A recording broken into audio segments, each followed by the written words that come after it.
Gunfire shredded the Afghan night as the Condor team scrambled for cover in the ravine. The rapid staccato of enemy weapons echoed through the mountains of Baghlan province, each burst narrowing the Special Forces team's chances of survival. "We're dead. We're fucking dead." Captain James Shepard's voice cracked through the radio static as Taliban rounds tore through the scrub above Echo Team's position. 6 elite operators pressed into the shallow depression of rocky earth surrounded by fighters who knew every stone and shadow of these mountains. 800 meters away in the command center of Forward Operating Base Eagle Rock, a mousy logistics clerk named Margaret Reynolds sat frozen at her station. Through the tactical display, she watched the chaos unfold. Blue dots representing Condor Team clustered in a narrow ravine, while red markers multiplied around them like a virus. The other operators frantically tried to reach air support, but the storm had grounded everything within a 100-mile radius. Margaret's hands trembled as she reached for a locked drawer beneath her desk, a drawer she'd sworn never to open again. Her breathing slowed. Her trembling stopped. In 15 minutes, everything would change. The terrified clerk they all ignored was about to remind the world why some legends never truly die. The command center at Forward Operating Base Eagle Rock hummed with controlled panic. 6 operators worked their stations, calling every available asset within range. Nothing. The storm system had rolled in fast-grounding helicopters and making drone coverage impossible. "Eagle's Nest, this is Condor 7. Shepard's voice came through again, strained against background gunfire. "We need immediate air support. Position compromised. Heavy contact." "Condor 7, this is Eagle's Nest," the senior communications officer replied. "All air assets grounded due to weather. ETA unknown for support."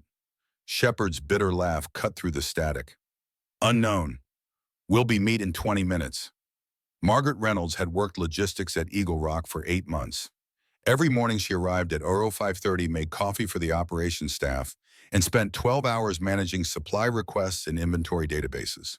The operators called her Mouse, partly for her quiet demeanor, partly for how she seemed to shrink into corners whenever the door kickers walked by.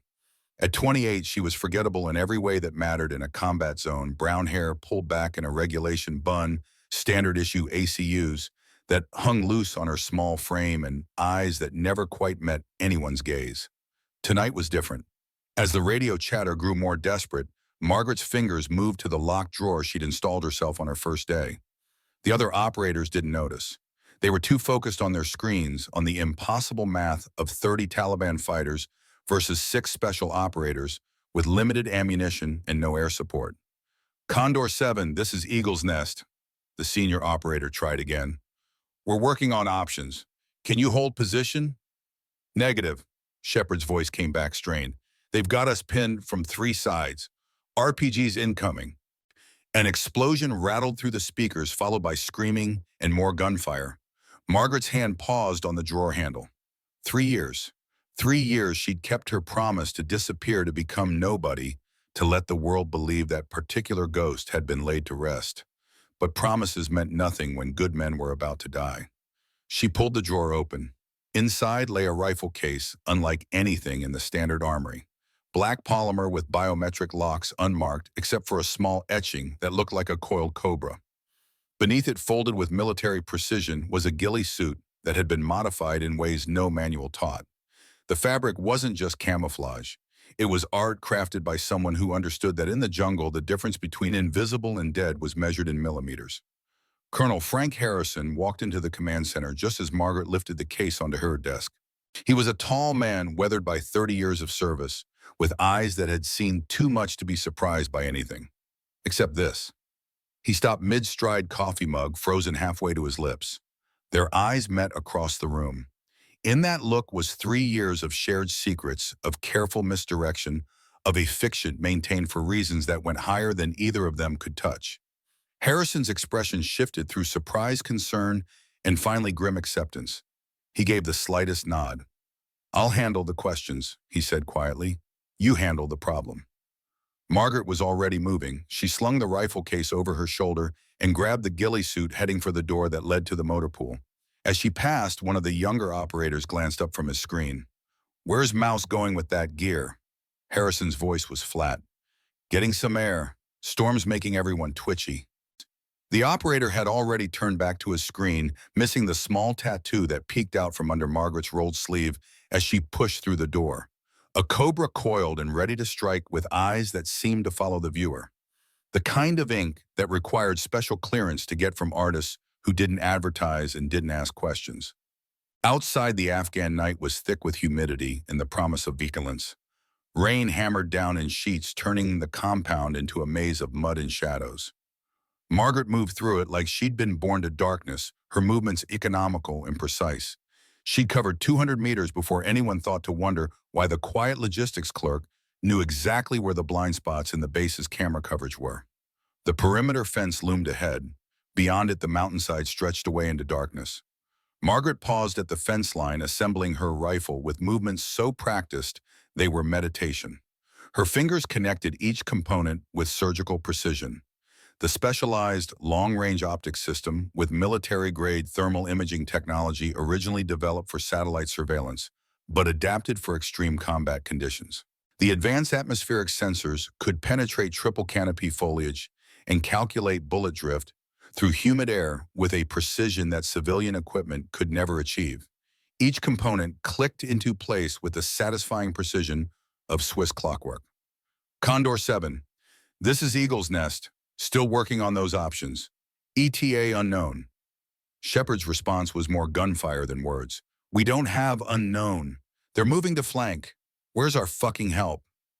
Margaret finished the assembly and slipped on the ghillie suit. The fabric was heavier than it looked, weighted with local vegetation she'd been collecting and treating for months, telling anyone who asked it was for a hobby project. Now that vegetation would help her disappear into the mountainside like smoke into air. She keyed her radio, switching to the tactical frequency. Her voice, when it came, was different than the mouse everyone knew. Lower, steadier, with an edge that could cut glass. Condor Team, new call sign on net. Stand by for fire support. The silence that followed was deafening. Even the gunfire seemed to pause as 6 Special Forces operators tried to process what they just heard. A woman's voice, calm as a frozen lake, promising fire support when none existed. Shepard was the first to recover, his response dripping with contempt. Great. Which secretary found a radio lady? Get off this frick. This is a tactical channel for operators. Hostile sniper, northwest tree line, 3rd branch, approximately 40 meters from your position. Margaret interrupted, her voice carrying that same unsettling calm. Duck in 3, 2, 1. The crack of her rifle split the night like thunder. Through the radio, she heard the meaty thud of impact, followed by branches breaking as a body crashed through the foliage. The Taliban sniper landed 5 feet from Shepard's position. A neat hole centered in his forehead. The tactical channel went silent. Completely, utterly silent. Margaret was already moving, sliding through the undergrowth like water through rocks. The rain helped masking sound and washing away tracks. She'd covered 50 meters in under a minute, finding the elevated position she'd scouted months ago during one of her walks that everyone assumed were just mouse being mouse. Condor 7, she said, settling into position. Confirmed visual on the body. Lieutenant Carter's voice came through, shaky with disbelief. Confirmed. Hostile down. Who is this? Someone who's going to get you home. Now listen carefully. You have 15 hostiles approaching from the north, spread in a standard flanking pattern. Team leader carrying the radio pack. 3rd from the left. On my mark, suppress the ravine entrance. Shepard found his voice again, but the contempt had been replaced by confusion. How can you see that we've got night vision and can't see shit through this weather? Margaret ignored the question. She had work to do. Through her scope, the mountainside revealed its secrets in gradients of heat. The Taliban fighters moved well, she'd give them that. Disciplined spacing, overlapping fields of fire, using the terrain like men who'd grown up in these mountains. But discipline meant patterns, and patterns meant prediction.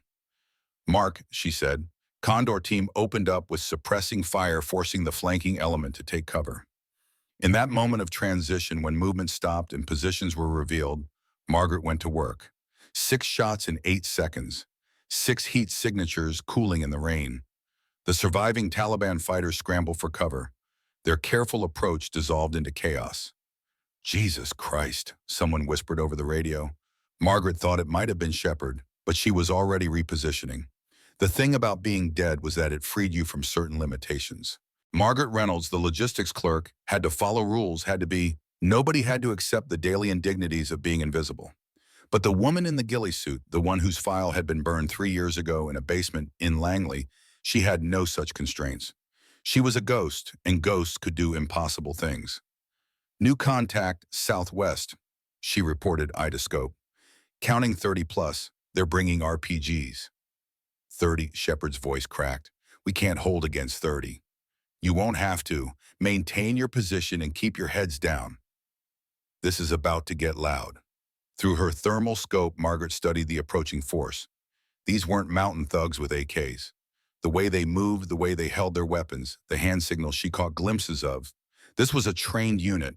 Somewhere in their ranks would be their leader, and somewhere behind him would be their best shooter. Find them, remove them, and the rest would crumble. There, heat signature holding back and directing others, forward radio antenna extending from his pack. The shot would be difficult. 1,400 meters through driving rain with cross winds gusting to 30 knots. The kind of shot that existed in training manuals as theoretically possible but rarely attempted in actual combat. Margaret began her breathing sequence, the one that had been drilled into her so long ago it was autonomic. In through the nose, hold out through the mouth. Her heart rate dropped. 45 beats per minute. 40. 38. At 35, the world narrowed to the scope, the target, and the space between. The rifle spoke. 1,400 meters away, the Taliban leader's head snapped back. His men scattered like roaches when the lights come on, discipline shattered by the impossible reality that someone somewhere in the darkness could reach out and touch them at will.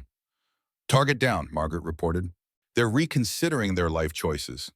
This time it was definitely Shepard who laughed, a sound caught between hysteria and awe. Who the fuck are you? Someone who needs you to move in 30 seconds. Can you make it to the rocks 20 meters northeast? The ones that look like a broken tooth. That's open ground, Carter protested. Not for long. Margaret slithered backwards from her position, vanishing into the undergrowth. She had their attention now, every Taliban fighter looking up at the ridgelines, wondering which shadow hid death. Time to use that fear. She'd made it 200 meters when her earpiece crackled with a new voice. Older, calmer, with the kind of accent that had suggested European training. I know you're listening, shooter, the voice said. This is Omar Al-Fadil. Perhaps you've heard of me. Margaret's blood chilled. Al-Fadil, the hunter. Former Iraqi Special Forces trained at Fort Benning before he went mercenary. His file had crossed her desk once, back when she had a desk that mattered. 32 confirmed kills. Methodology suggested American training with Russian influences. If he was here, this wasn't random. Someone had paid serious money to take out Condor Team. I've heard of a lot of people, she replied, continuing to move. Most of them are dead. His laugh was rich, genuine. Ah, a woman. How delightful. Tell me, where did you learn to shoot? That was beautiful work on Ahmadi. Very clean. Finishing school, we had a very comprehensive curriculum. Indeed, I think perhaps we attended similar schools. Tell me, do they still teach the walking fire technique at Benning, or have you learned that somewhere more exclusive? Margaret's jaw tightened. He was fishing, but he was fishing in the right pond. She keyed her mic to the Condor Team frequency. Move now, northeast to the rocks. Through her scope, she watched the special operators break cover, bounding in pairs, while the others covered. Professional, smooth trained, but exposed for 15 seconds of open ground. More than enough time for a good shooter. The muzzle flash came from the east, exactly where she'd expected. Margaret was already squeezing her trigger, sending her round to intercept. Not the shooter, the bullet. A 1 in a million shot that existed more in theory than practice, deflecting one round with another. Her bullet caught his 2 feet from Carter's head, both rounds spinning off into the darkness. Madre de Dios, Al-Fadil breathed over the radio. You didn't just... That's impossible. Condor Team, hold position, Margaret ordered, already moving again. The game had changed. Al-Fadil wasn't just good. He was apex predator good. The kind of shooter who could make her work for it. Tell me your name, Al-Fadil said. Professional courtesy. I am Omar Al-Fadil, formerly of the Iraqi Special Operations Forces. And you? Margaret considered lying, but lies were for people who planned to live through their secrets. Once upon a time, they called me Cobra. The silence that followed was profound. Even the jungle seemed to hold its breath. When Alpha spoke again, his voice had lost its playful edge. No, Cobra died in Operation Sandstorm. Kandahar 3 years ago, the CIA confirmed it. The CIA confirms a lot of things, doesn't make them true. Prove it. The real Cobra had a signature. Show me. Margaret smiled grimly. He wanted a demonstration. Fine. Through her scope, she identified 5 targets spread across a 300-meter arc. In training, they'd called it the Cobra Strike. 5 shots in 5 seconds each from a different firing position, creating the illusion of multiple shooters. It required perfect muscle memory, absolute spatial awareness, and the kind of reflexes that came from genetics as much as training. She took a breath, held it, and became the weapon. The first shot came from her primary position, catching a Taliban soldier trying to advance on Condor Team's left flank. Before the brass hit the ground, Margaret was moving sliding 8 meters through mud and undergrowth to her second point. Shot 2 dropped a machine gunner setting up on the ridge. She rolled, came up in a crouch, acquired target 3, another flanker, and put him down before his partner realized what was happening. 10-meter sprint to position 4 sliding behind a fallen log just as return fire sparked where she'd been. Shot 4 took the partner, center mass. Without pausing, she pivoted. 45 degrees found the 5th target trying to radio for help and ended his transmission permanently. 5 shots, 5 kills, 5 seconds. The mountainside fell silent except for the rain and the ragged breathing of terrified men. Dios mío. Alphadeel's voice was reverent. It really is you, La Cobra herself. But how I saw the after-action reports. Your entire unit was killed in Kandahar. The building collapsed.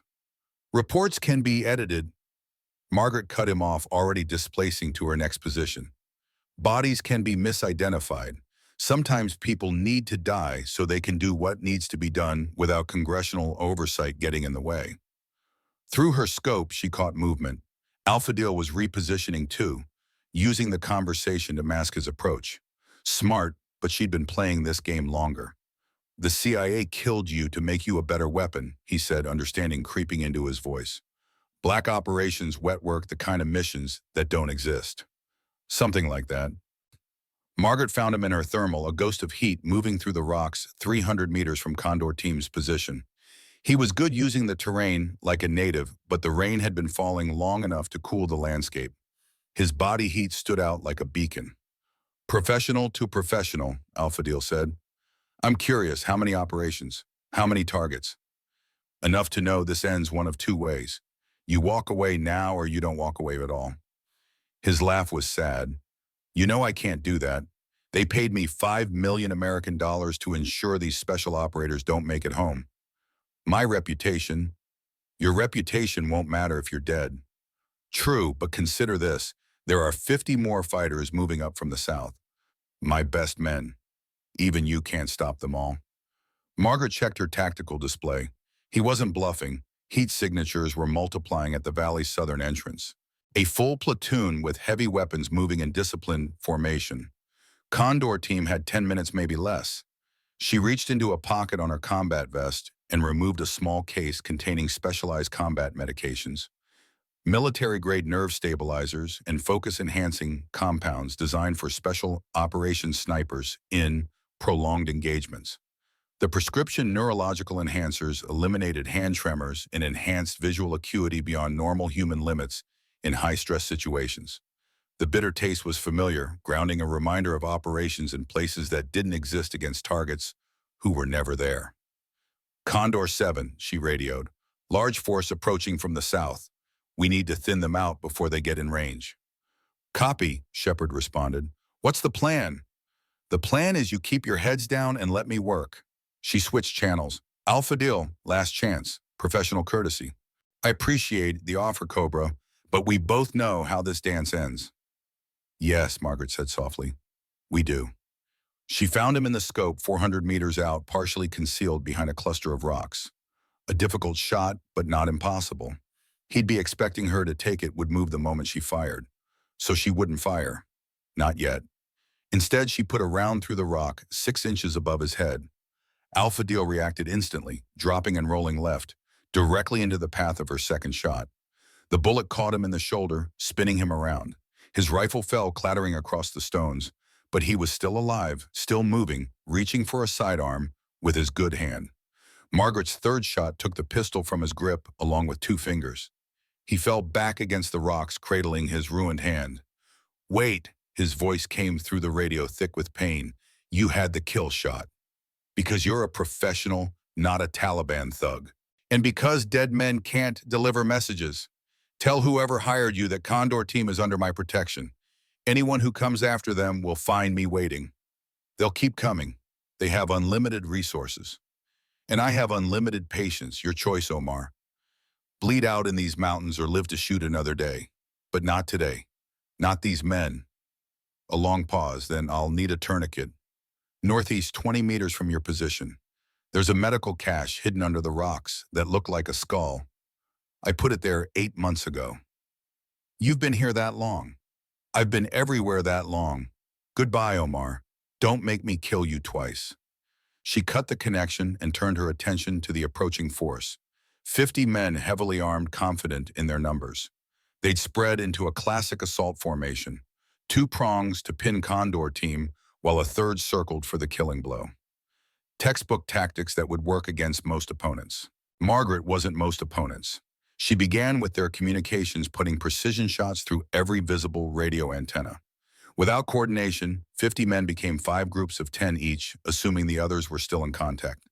Then she went for the heavy weapons, the RPG carriers first, then the machine gun teams. Each shot placed to wound, not kill.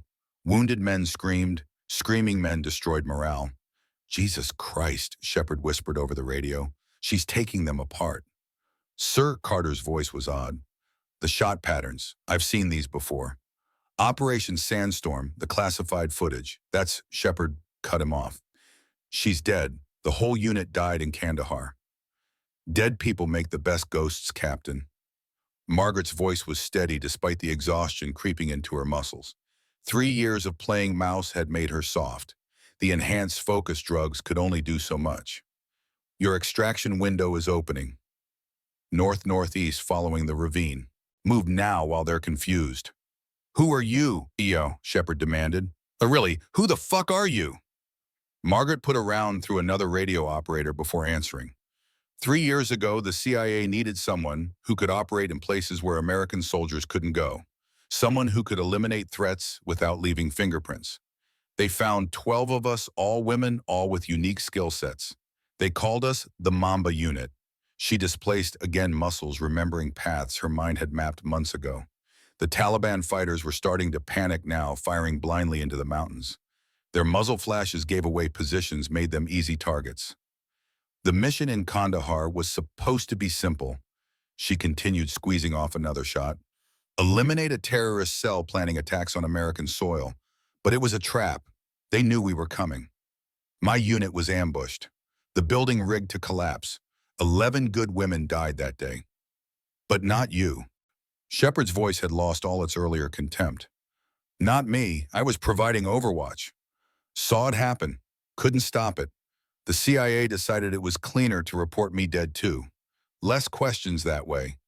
They gave me a new identity, new mission parameters. Become nobody. Go nowhere. Be everywhere. The remaining Taliban fighters were in full retreat now, dragging wounded comrades, abandoning weapons and equipment. Margaret let them go. The message would spread. These mountains were protected by something that killed from the darkness. Fear was more effective than bullets. Cobra, Shepard said slowly, like he was tasting the word. Holy shit, you're really her, the ghost sniper. We thought it was just stories. Stories are all that's left of us, Captain. Now move, your ride will be here in 5 minutes. How do you... The distant thrum of rotors answered his question. Somehow, despite the weather, despite the grounding orders, helicopters were inbound. Margaret smiled grimly. Colonel Harrison had called in favors. Good man. She watched through her scope as Condor Team moved out professional, even in retreat. They'd make it. The mission was complete. Time for her to disappear back into the shadows. Freeze, Cobra. The voice came from directly behind her. Margaret froze, calculating angles and distances. 3 meters elevated position, no cover between them. She'd been so focused on the valley she'd missed the approach. Hands where I can see them, rifle on the ground. Slowly she complied, setting the rifle aside and raising her hands. In her peripheral vision, she caught black tactical gear, suppressed weapons, the kind of equipment that didn't show up in regular Army inventory. Turn around, slowly. Margaret turned to face 3 men in unmarked uniforms. CIA Security Division, the ones who cleaned up messes and handled personnel issues that couldn't go through normal channels. The leader was young, late 20s, with the kind of face that had never known real hardship. "Ma'am, we're here to bring you in. Langley has questions about your activities." "I'm sure they do." Margaret kept her voice calm, hands visible. "Let me guess. Someone noticed the ammunition discrepancies. Or was it the medical supplies I've been requisitioning? You've been operating without authorization for 3 years. That ends tonight." "Does it?" Margaret smiled. "Tell me, Agent, what's your name?" "That's not relevant." "Thompson," she said, reading his micro-expressions. "First name David, number Daniel. Daniel Thompson, recruited out of Penn State, fast-tracked through training because your cyber skills compensated for mediocre fieldwork. This is your first hot extraction, isn't it?" Thompson's grip on his weapon tightened. "How?" "Because I wrote your psychological evaluation back when I had a desk at Langley before I became inconvenient. Tell me, Daniel, do you know why they really sent you after me? You're a rogue asset, a security risk." "I'm a reminder," Margaret corrected, "of operations that went wrong, of agents left behind, of promises broken. They want me gone because every day I exist, it is another day someone might ask uncomfortable questions about Operation Sandstorm." The sound of approaching helicopters grew louder. Not just the extraction birds. Margaret could distinguish at least 2 other sets of rotors, heavy ones. Colonel Harrison hadn't just called in favors, he'd mobilized a small army. "Here's what's going to happen," Margaret said. "You're going to report that you found no trace of the rogue asset, that whoever's been operating in this area must have moved on. You're going to do this because the alternative is explaining to your superiors how you lost a 3-man team to a single operator who's supposedly been out of the game for 3 years. You're threatening us. I'm offering you a chance to walk away. Same offer I gave Alpha Deal. Professional courtesy." Lights blazed through the rain as the first helicopter overflew their position. The door gunner had them in sight, M240 trained on the clearing. A voice crackled over loudspeakers. "CIA security team, this is Colonel Harrison, United States Army. You are in violation of operational security protocols. Stand down immediately." Thompson looked up at the circling aircraft, then back at Margaret. "This won't end here. They'll keep sending teams." "Let them. I'll be waiting." She stepped back, melting into the shadows. "Oh, and Daniel, check your sidearm." Thompson's hand flew to his holster, finding it empty. His pistol lay disassembled at his feet, broken down to components in the seconds he'd been distracted by the helicopter. His partners spun weapons raised, but Margaret was already gone. Only her voice remained drifting from the darkness. "Tell Langley that Cobra is dead. She died in Kandahar with her sisters. What's left is just a ghost, and you can't kill what's already dead." 3 months later, Margaret Reynolds sat in her small office at Phobe Eagle Rock, typing supply requisitions and filing inventory reports. Her desk was neat, organized, forgettable. The only decoration was a small challenge coin, its surface worn smooth from handling. A trident on one side, a cobra on the other. Outside, she could hear Condor team preparing for another mission. Shepard had requested this specific FO for their staging area, claiming it had the best logistics support in theater. The real reason was unspoken, but understood. They wanted their guardian angel nearby. A knock on her door interrupted her typing. "Come in." Colonel Harrison entered, closing the door behind him. He looked older than he had 3 months ago, the weight of secrets adding lines to his face. "Any problems with Langley?" Margaret asked without looking up from her screen. "Nothing I couldn't handle." Helps that Condor team's after-action report was very specific about the assistance they received. Hard to disappear someone when 6 Special Forces operators are willing to testify to their existence. "They're good men." "They are." Harrison set a folder on her desk, "which is why I thought you should see this." Margaret opened the folder, finding satellite imagery of a compound in Montana. Armed guards, fortified positions, and in the center, a building that made her blood run cold. She'd seen its twin in Kandahar right before it collapsed on her team. Same architect, Harrison said quietly. Same design. We think it's the same organization that killed my sisters. Margaret's voice was flat. When boys, 2 weeks. Delta team is primary, but they've requested Overwatch support. Specifically, they've requested you. Margaret stared at the images. 3 years of being nobody, of accepting the fiction of her death, of letting the world forget that Cobra had ever existed. 3 years of safety purchased with silence. But safety had never been the point. She reached into her drawer, the same locked drawer that had started everything 3 months ago. Inside, next to the rifle case, lay 11 photos. 11 women who'd trusted her to keep them alive. 11 ghosts who deserved justice. Tell Delta I'll be there, she said, but I go in dark. No records, no oversight, no acknowledgement. Just then an alarm klaxon cut through her words. The base-wide intercom crackled to life. All units, we have troops in contact. Grid reference 77-9er, immediate assistance requested. Margaret was already moving, muscle memory taking over. She grabbed the rifle case and headed for the door, pausing only to look back at Harrison. 12 hours, she said. Have Delta team ready in 12 hours. Where are you going? Margaret smiled. And for just a moment, Harrison saw not the quiet logistics clerk, but the predator she'd always been. Someone needs help. That's what ghosts do, Colonel. We answer when no one else can. She vanished into the Afghan night, leaving Harrison alone with the photos of 11 dead women and the satellite images of a building that might hold answers. Outside, the mountains waited dark and full of secrets. Some legends never die.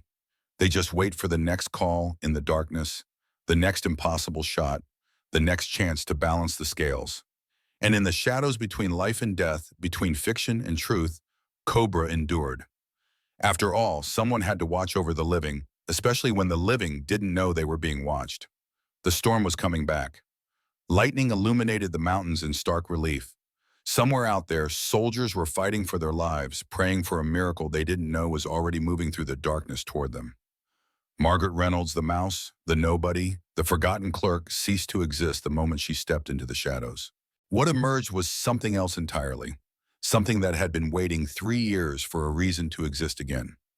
In the distance, gunfire echoed through the valley like thunder rolling between the mountains.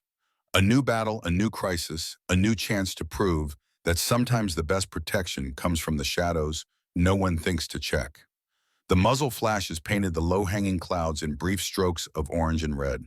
Another desperate fight unfolding in the endless war. Margaret paused at the mountain's edge, rain streaming down her painted face, the weight of the rifle familiar as an old friend against her shoulder. Some ghosts, she whispered to the darkness that had become her home, her voice barely audible above the storm, refused to stay buried. The mountains swallowed her, whole shadows closing behind her like a curtain falling on a stage. And the legend lived on. The storm passed, but the memory of gunfire lingered in the mountains around Eagle Rock. 3 weeks after the rescue of Condor team, whispers circulated through the base. Operators spoke in hushed tones about the ghost sniper, the woman who had appeared from nowhere to deliver impossible salvation. Some said it was special forces from another coalition country. Others claimed it was a CIA black team testing new technology. The younger soldiers thought it was all exaggerated combat stories. Only 6 men knew the truth. 6 men who now looked at the small, mousy logistics clerk with new eyes. Margaret Reynolds noticed the change immediately. Captain Shepard no longer barked orders when she delivered the supplies to his team. Lieutenant Carter actually smiled when passing her in the mess hall. The rest of Condor team maintained a respectful distance, but their posture changed in her presence. Subtle shifts in body language that anyone with her training would recognize. They stood straighter, hands stayed visible. They treated her like what she was, the most dangerous person on base. She hated it. The entire point of becoming Margaret Reynolds had been anonymity. The nondescript clerk was supposed to be invisible, forgettable, a ghost hiding in plain sight. But now there were eyes on her, watching, evaluating, and not just from Condor team. Colonel Harrison had warned her. After the incident with the CIA security team, Langley would be watching more closely. They wouldn't send another extraction team so quickly, not with Harrison providing protection and Condor team ready to testify about the mysterious guardian angel who'd saved them. But they would be watching, waiting for her to make a mistake, to confirm what they already suspected. That cobra wasn't as dead as they'd hoped. The radio crackled beside Margaret's bed at 0300. Mouse, secure channel 6. She was already awake. 3 years of playing dead hadn't dulled her instincts. The slightest sound still pulled her from sleep with a hand halfway to the weapon hidden beneath her mattress. She lifted the encrypted radio. Channel secure. My office, 20 minutes. Harrison's voice was flat professional, but she caught the undertone. Something had changed. Copy. She dressed quickly in standard ACUs, moving with the silent efficiency that had once been as natural as breathing. The night air was cold as she crossed the compound, Afghan winter settling into the mountains. Few personnel were moving at this hour. A patrol returning from the perimeter, 2 mechanics working on a Humvee under floodlights, a lone soldier smoking by the communications building. Margaret tracked them all, calculating distances, angles, threat assessments. Old habits. Harrison's office was in the administrative section, a prefabricated building indistinguishable from a dozen others. No light showed around his door, but she knew he was waiting. She knocked once entered without waiting for a response. The room was dark except for a single desk lamp. Harrison sat behind his desk, silver hair catching the light, face in shadow. A folder lay closed before him. Close the door. She did, then stood at parade rest. The formality wasn't necessary. She was a civilian contractor now, technically, but some patterns were burned too deep to break. 3 men are dead, Harrison said without preamble. Margaret said nothing, waited. Special Activities Division. Found in Jalalabad yesterday. Professional hits. Single shots, extreme range. Still she waited. Harrison pushed the folder across the desk. They were looking for you. Margaret opened the folder. 3 photographs. 3 men in civilian clothes, the kind of forgettable faces the agency preferred for field work. Each with a neat hole where a vital organ had been. Not my work, she said. I know. Harrison leaned forward, his face finally visible. He looked tired, the kind of bone-deep exhaustion that came from carrying secrets too heavy for one man. But someone wants it to look like it was. Someone's trying to flush me out. Or discredit you, make you a priority target. Either way, the message is clear. They're escalating. Margaret closed the folder. The question is, why now? They've let me be for 3 years. Why start hunting? Harrison's jaw tightened. The tell was subtle, but to Margaret, it might as well have been a neon sign. He knew something. Colonel, there's more. He pulled a thumb drive from his pocket, inserted it into his laptop, turned the screen so she could see. A document appeared. Black bars of redaction covered most of it, but enough text remained visible. The header read Nightshade Protocol. Where did you get this? I still have friends in military intelligence. This was part of a data packet extracted from a Taliban commander's compound last month. Most of it was routine intelligence, troop movements, weapons, caches, tribal politics. This was buried inside a larger file. A deliberate plant, Margaret said. They wanted someone to find it. That's my assessment. She scanned the visible text. Phrases like asset disposal and operational containment jumped out. But the most chilling words came at the end. Protocol reactivation authorized. Nightshade, she said softly. I've heard that before. Harrison nodded. It was mentioned in the Kandahar briefing. The mission your unit never came back from. Margaret's mind raced back 3 years to a sterile briefing room in a CIA black site. 12 women in unmarked tactical gear. The mission handler sliding folders across the table. Operation Sandstorm, part of the larger Nightshade protocol. What is it? She asked. That's what I've been trying to figure out. Harrison rubbed his eyes. Whatever it is, people are willing to kill to keep it quiet, and now they're willing to kill to draw you out. The 3 sad operatives. Bait. They know you're alive. They know approximately where you are, but they can't move openly against you, not with Condor Team and me providing cover. So they're creating a situation where you'll either be branded a rogue assassin or forced to expose yourself. Why not just send another team or a drone strike if they know I'm here? Because this isn't official CIA business. Harrison's voice dropped lower. This is something else. Something personal. The realization hit her like a physical blow. Someone connected to Kandahar. Someone who was there. I think so, and I think I know who. Harrison pulled out another folder, this one thicker, older. I've been doing some digging since our conversation 3 months ago. About your unit, about Kandahar, about what really happened. He opened the folder revealing a photograph of a man in his 60s, military bearing despite the civilian suit, hard eyes that had seen too much and ordered worse. General Lawrence Blackwood, Harrison said, former Joint Special Operations Command, retired 6 years ago to form Sentinel Security Solutions, one of the largest private military contractors in the world. Sentinel currently holds over $2 billion in defense contracts, including classified operations in Afghanistan, Syria, and a dozen other hotspots. Margaret studied the face. I never met him. No, but he was overseeing Operation Sandstorm. His signature is on the mission authorization. And 3 weeks after Kandahar, he personally signed off on the death certificates for your entire unit, including mine, including yours. Which means he's one of the few people who would recognize an operative using techniques unique to a dead woman. Margaret's mind spun through the implications. The three SAT operatives, were they Sentinel contractors? No, genuine agency, but their operational orders came through a joint task force where Sentinel had advisory capacity. So Blackwood used legitimate agency assets to send a message. Clean hands, plausible deniability. Exactly. Harrison closed the folder. The question is, what does he want? If he knows you're alive, why not simply report it? Why this elaborate game? Margaret thought of her 11 teammates, thought of the building collapsing, thought of the mission that had never made sense. Because Kandahar wasn't what we were told it was, she said slowly. It wasn't about a terrorist cell.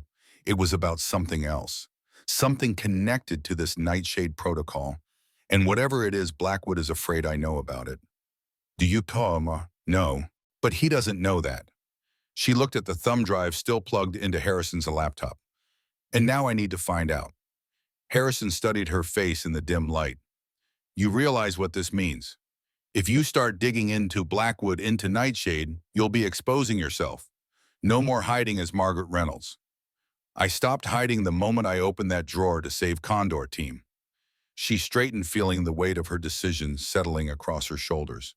It's time to find out what happened to my sisters, what really happened in Kandahar. Harrison nodded, a soldier recognizing a battle that couldn't be avoided. I'll help where I can, but my reach is limited.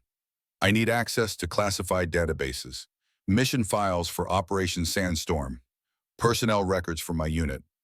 Most of that will be CIA-controlled. I can't get to it without raising flags.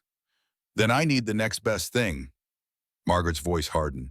I need to speak with someone who was there, someone who knows what Nightshade is. Harrison was silent for a long moment. Then, there might be someone, not directly connected to your operation, but he was stationed at the forward base in Kandahar during that time. A Delta operator named Thomas Reeves. He's stateside now, Montana. Montana. Margaret felt a chill that had nothing to do with the Afghan winter. Where in Montana? A small town called Clearwater, working private security. Harrison hesitated. For Sentinel Solutions. Their eyes met in the dim light, understanding flowing between them. Not a coincidence, Margaret said. No. And the compound you showed me 3 months ago, the one with the same architecture as the building in Kandahar. 30 miles outside Clearwater, a Sentinel training facility officially. Off limits to locals, heavy security, no flight paths overhead. Margaret absorbed this, the pieces starting to align. I need leave, 2 weeks minimum. Already arranged. Your replacement arrives tomorrow. Official story is you're visiting a sick aunt in Seattle. She almost smiled. You were that sure I'd go. I was that sure you'd need to. Harrison's face was grave. But Margaret, this isn't like taking out Taliban fighters in the mountains. Blackwood has resources connections at the highest levels. If he's involved with whatever happened to your unit, he is. I can feel it. Then be careful. Sentinel contractors are former special forces, many with Delta or SEAL backgrounds. And if Blackwood suspects you're coming, he'll be waiting. Margaret nodded. Good. That makes 2 of us. The dream always started the same way. Margaret stood on a rooftop in Kandahar, rifle braced against a low wall. Through her scope, she watched her teammates enter the target building, an unremarkable 3-story structure that intelligence had identified as a terrorist safe house. Lisa went first, breaching the door with practiced precision. Aaron and Nicole followed, weapons up, covering the entry points. The others moved in disciplined sequence, exactly as they'd trained countless times. Margaret's job was overwatch, to guard her sisters from outside while they cleared the building, to ensure no surprises came from neighboring structures. The first 5 minutes went perfectly. Team communications, crisp, professional. First floor clear. Moving to second. Hallway secure. Then Rachel's voice, tense but controlled. Something's not right. This place is empty. No signs of occupation. Sarah, the team leader. Check for hidden rooms, false walls. A pause. Then Michelle, I've got something. East wall, second floor. Looks like recent construction. In the dream, Margaret's heartbeat accelerated. This was where it changed. This was where she should have recognized the danger, should have ordered them out. I'm seeing movement, she said into her comm. 3 buildings east, armed personnel. Sarah's response was immediate, hostile. Can't confirm, no clear line of sight. Margaret shifted position, trying to get a better angle. Wait, they're moving toward you, fast. Multiple tangos. Understood. Michelle, forget the wall. Everyone fall back to... The explosion cut her off. Not from outside, from within the building itself. The east wall of the second floor disappeared in a cloud of dust and debris. Contact. Lisa's voice tight with alarm, taking fire from inside the structure. Gunfire erupted, the distinctive chatter of American-made M4s mixed with the heavier thump of Russian weapons. Margaret lined up shots, dropping 2 hostiles, moving toward the building. But there were more coming from multiple directions, a coordinated assault that shouldn't have been possible. We're boxed in, Sarah shouted. East stairwell blocked. But has another explosion bigger than the first. The building shuddered. Structural damage. Michelle again, her engineering background, evident even in crisis. This place is going to come down. Margaret was already moving, slinging her rifle, preparing to descend from her position to help. But she was 3 buildings away. Too far. Get out, she ordered. Everyone out, now. Working on it. Sarah's voice was strained. Rachel's down. Lisa's covering. Nicole, get that door open. The next explosion was the worst. It came from below, from the foundation itself. Margaret watched in horror as the building seemed to fold inward, collapsing floor by floor in a cascade of concrete and steel. The screams over the comms lasted 5 seconds. 5 eternal seconds of her sisters dying, while she watched helpless from a rooftop too far away to do anything but witness. Then silence.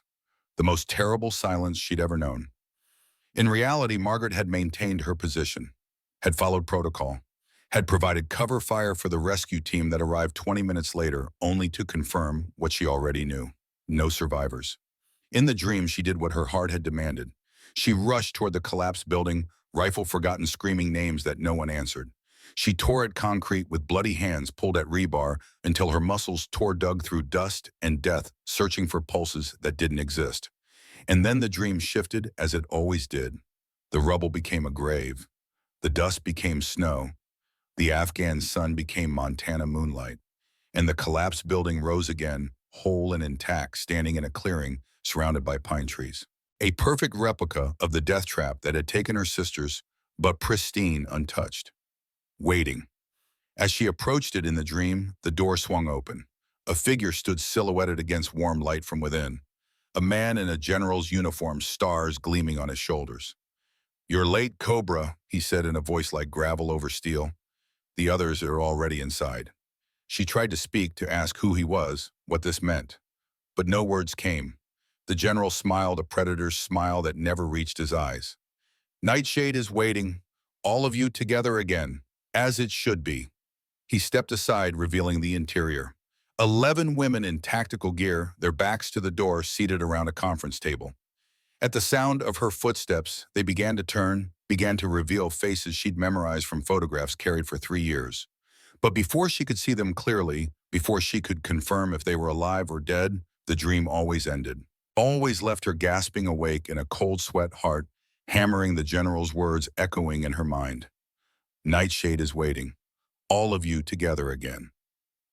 The commercial flight from Kabul to Frankfurt was uneventful. So was Frankfurt to New York. By the time Margaret boarded her final connection to Missoula, Montana, she'd been traveling for 22 hours and looked exactly like what her cover suggested, a tired civilian contractor heading home on leave. Her luggage contained nothing suspicious. No weapons, no tactical gear, no specialized equipment. Those would be acquired later through channels that Harrison had arranged. For now, she traveled light. Laptop, casual clothes, toiletries, a few books, the unremarkable possessions of Margaret Reynolds' logistics specialist. Only the small metal case tucked into her carry-on hinted at anything unusual. Officially, it contained prescription medication for a chronic condition. In reality, it held the same combat pharmaceuticals she'd used in the mountains that night. Focus enhancers, neural stabilizers, chemical assistance for a body trained to operate beyond normal human limits. She hadn't taken any since saving Condor Team.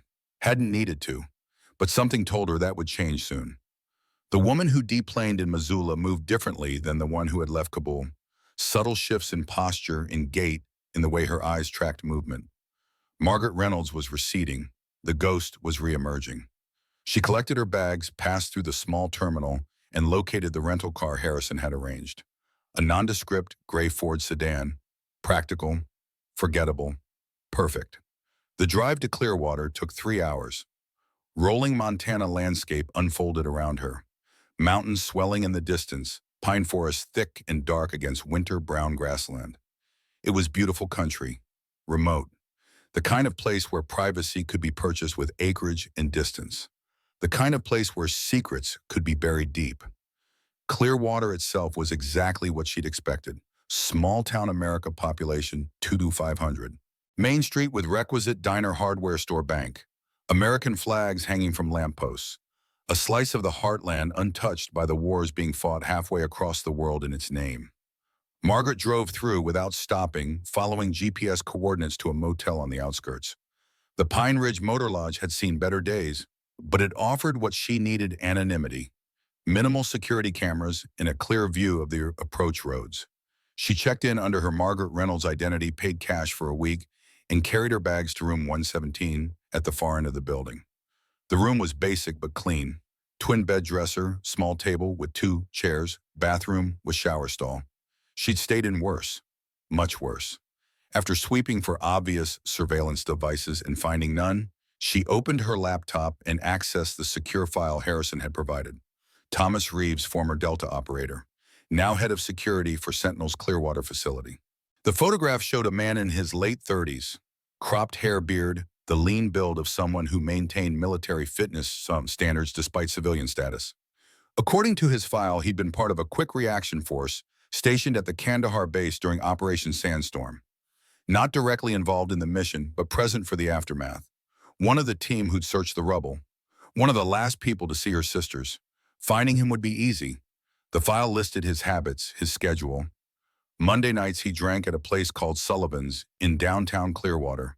Always alone. Always 3 beers, no more. Margaret checked her watch. 17:30 hours. Plenty of time. She showered, washing away the travel grime, then opened her second bag. The casual clothes of Margaret Reynolds were replaced by something more deliberate. Dark jeans, gray Henley, boots that allowed for quick movement. A jacket that concealed the knife strapped to her lower back, the only weapon she'd risk carrying until her proper equipment arrived. The woman who left room 117 wasn't quite Margaret Reynolds anymore, but she wasn't fully Cobra either. She was something in between, a ghost taking form step by careful step. Sullivan's was a typical small-town bar. Dark wood neon beer signs, a jukebox playing country music just loud enough to provide privacy for conversations. Half a dozen patrons were scattered around the room. 2 older men at the bar, a young couple in a booth, a trio of what looked like off-duty police officers playing darts. And at a corner table nursing a beer and staring at his phone sat Thomas Reeves. Margaret ordered a beer she wouldn't drink and took a seat at the bar, positioning herself to watch Reeves in the mirror behind the bottles. He looked exactly like his photograph, down to the tension he carried in his shoulders. The alertness that never quite left men who'd seen too much combat. She gave it 20 minutes, letting him settle into his routine, watching his interactions with the bartender. Minimal, familiar, his awareness of other patrons, high but not paranoid, his drinking pace measured, controlled. When he was halfway through his second beer, she moved. Casual, unhurried, just another patron shifting to a table for more comfort. She chose one that put her in his peripheral vision, close enough to notice, far enough to avoid immediate suspicion. 5 more minutes passed. She felt his attention shift, felt him registering her presence, evaluating. Standard procedure for men in their line of work, assessing every new variable in an environment. She waited until he looked directly at her, then met his gaze with deliberate recognition, held it for 3 seconds, then returned to her beer. It took him less than a minute to approach her table. "Do I know you, direct professional? No attempt at charm or pretense?" Margaret looked up, allowed a hint of smile. "Not exactly, but we have mutual acquaintances." Wariness flickered across his face. "Is that right?" "May I?" She gestured to the chair across from her. He hesitated, then sat, placing his beer carefully on the table. His right hand remained free, close to his side where a concealed weapon would be. Smart man. "You're not from Clearwater," he said, "just passing through. And these mutual acquaintances..." Margaret leaned forward slightly. "Kandahar, 2018. His entire demeanor changed. The casual alertness vanished, replaced by coiled tension. His eyes, already assessing, became hard as stone. "Who are you?" The question came out flat, dangerous. Someone looking for answers about what happened there, about a building that collapsed and the women who died inside it. Reeves's jaw tightened. "I don't know what you're talking about." "I think you do, Sergeant Reeves. I think you were part of the QRF that responded to the incident. I think you helped search the rubble. And I think you know it wasn't a terrorist cell that brought that building down."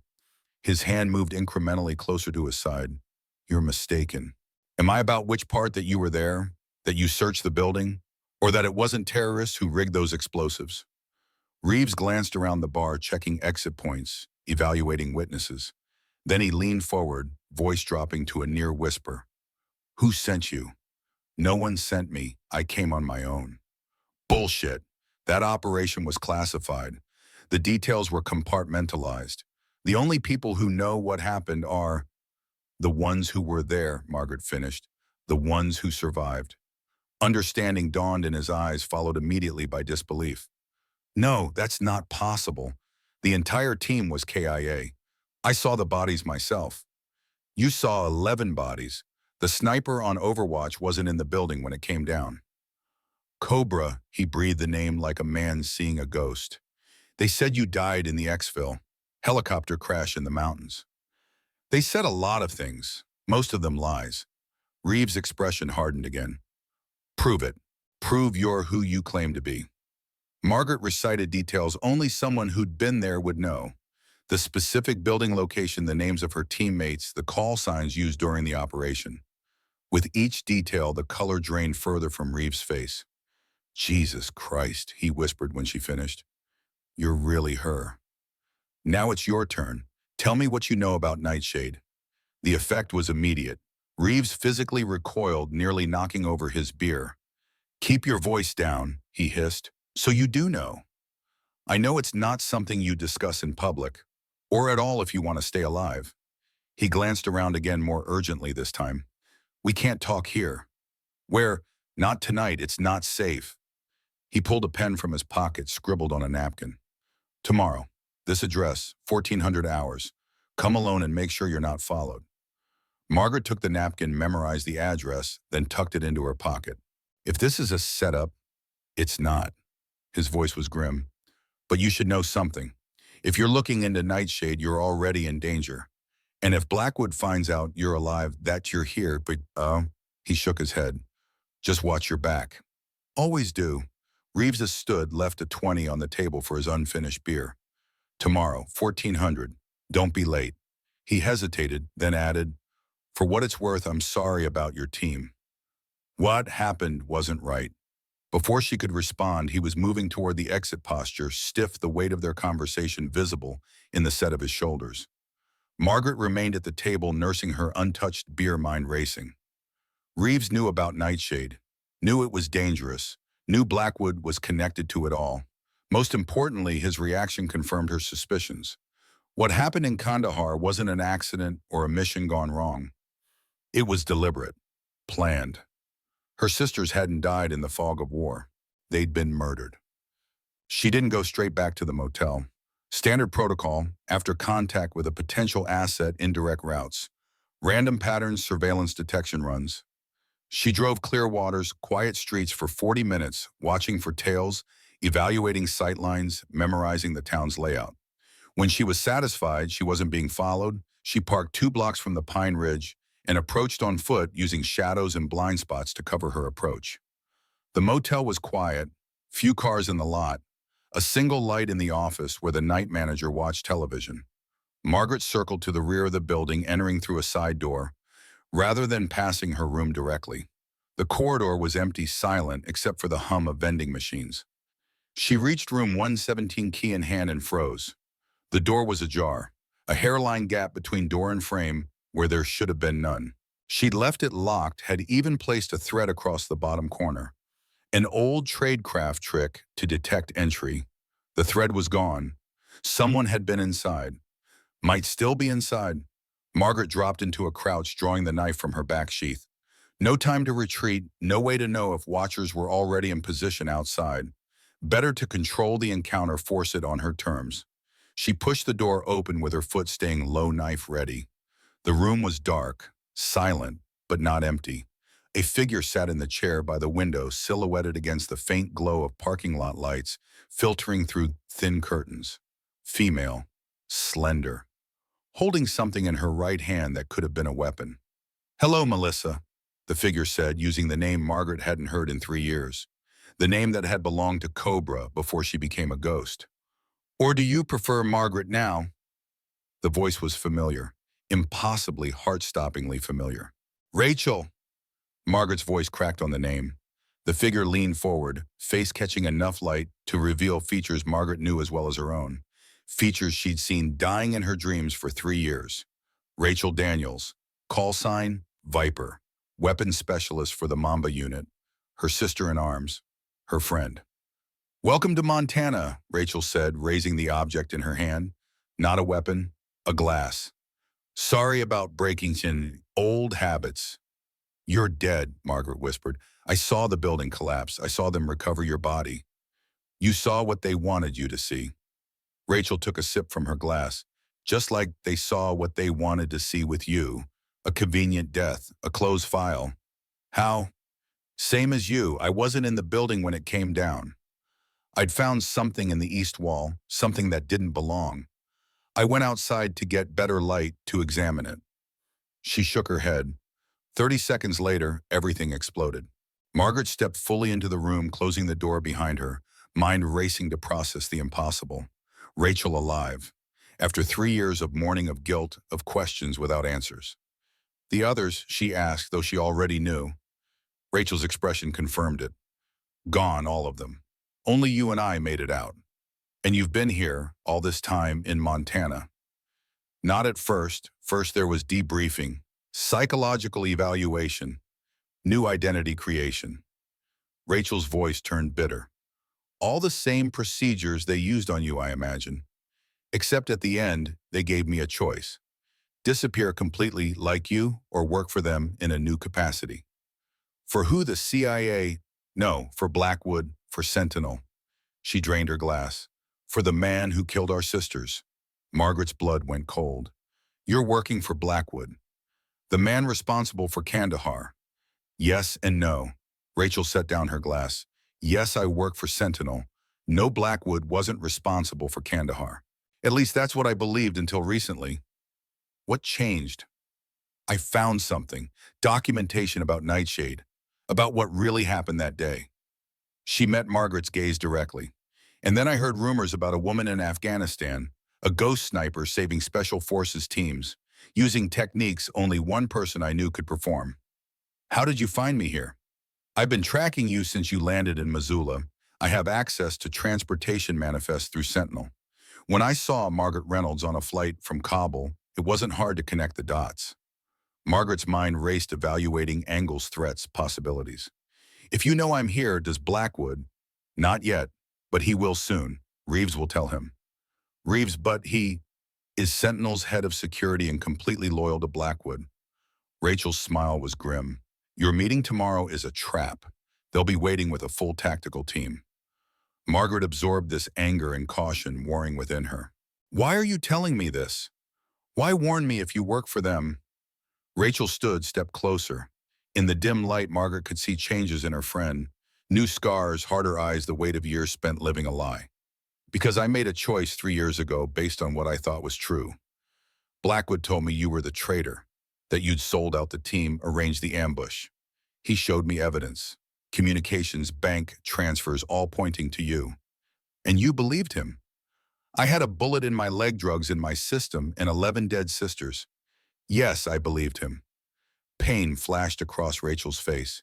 For 3 years I believed him, worked for him, helped him build his private army, and then I found the Nightshade files. What did they say? Enough to make me question everything, enough to make me start looking deeper. And the deeper I looked, the more inconsistencies I found. She took a breath. 2 months ago, I accessed Blackwood's private server, found the original operation plans for Kandahar. We weren't sent there to eliminate a terrorist cell. Then what?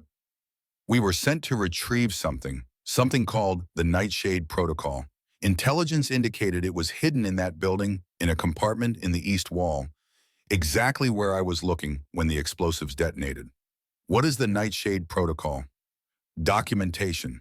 Evidence of illegal operations conducted by a CIA black unit under Blackwood's command. Operations even the agency didn't know about. Assassinations, weapons deals, drug trafficking, all to fund black projects Congress would never approve. Margaret's mind reeled with the implications. And someone hid this evidence in Kandahar. A former operative named Michael Winters. He'd been part of Blackwood's unit before growing a conscience. He stole the documentation as insurance, then went into hiding. When intelligence located him in Kandahar, Blackwood sent us to retrieve the evidence. But it was a trap. Rachel nodded. Winters never trusted anyone to come for the files. The building was rigged from the start. But Blackwood knew that. He knew we'd never get those files out. That wasn't the point. What was the point? To ensure the evidence was destroyed and to eliminate the only unit that could have been traced back to him if things went wrong. 2 birds, 1 stone. Margaret felt sick. He sacrificed 12 women to cover his crimes. 11 women. He thought it was 12, but you survived. And now I have to get you out of here before they realize you're in Montana, before Reeves' trap is sprung. But Margaret was already shaking her head. No, I didn't come here to run away again. I came for answers, for justice. Justice? Rachel laughed bitterly. Against Blackwood, he has private armies, political connections, more money than God. The best we can do is disappear. Live to fight another day. That's what I've been doing for 3 years. It hasn't brought me any closer to the truth. It hasn't honored our sisters. Margaret stepped closer, took Rachel's hands in hers. But now there's 2 of us. 2 ghosts instead of 1. And we have something Blackwood doesn't know about. What's that? The original Nightshade files. They weren't destroyed in Kandahar. Rachel's eyes widened. How do you know? Because Harrison found intel that Blackwood is searching for them, that he's reactivated the Nightshade Protocol to locate them. He wouldn't do that if they'd been destroyed with our team. Harrison, Colonel Frank Harrison. Rachel looked shocked. He's involved in this. He's been helping me, providing intel resources. You trust him? With my life. He's the one who found the connection to Montana, to Sentinel, to the compound outside Clearwater. Rachel went very still. The compound, you know about the compound. I know it's an exact replica of the building in Kandahar. What I don't know is why Blackwood built it. Something dark passed across Rachel's face. I can tell you why. Because he's recreating the operation. He's built an exact replica of the killing ground because he's planning to do it again. Do what again? Kill another team? No, find the Nightshade files. He believes they're still out there, that Winters had a contingency plan, that someone else has them. And he's willing to sacrifice as many people as necessary to locate them and eliminate anyone who might have seen them. Margaret processed this, the pieces falling into place. That's why they're trying to draw me out. They think I have the files or know where they are. Do you, no, but I know someone who might. Who? Margaret hesitated, weighing trust against caution. Rachel had been her friend, her sister in arms, but she'd also spent 3 years working for the man who'd murdered their team.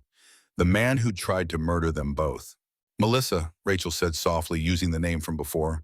We're the only ones left. The only ones who can make this right. I've spent 3 years believing a lie working for the man who killed our sisters. Help me fix that. The sincerity in her voice, the pain in her eyes. They were real. Or an incredibly convincing performance. In their line of work, either was possible, but some risks had to be taken. Harrison said there's someone else who was there that day, someone who might know what Winters did with the files, where he might have hidden a backup. Michael Winters' handler, CIA case officer who managed his extraction from Blackwood's unit, the one who helped him hide the original files in Kandahar. That's impossible, Rachel said. Winters' handler died in a car accident 2 weeks after Kandahar. Blackwood made sure of it. That's what the official record says. But Harrison found evidence she's alive, living under a new identity just like us. We're a small town called Green River, living as a high school history teacher named Eleanor Bishop. Rachel absorbed this.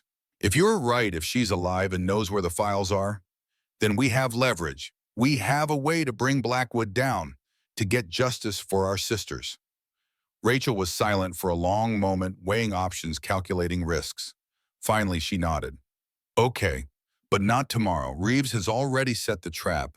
Sentinel has a tactical team prepping as we speak. We need to be gone before dawn.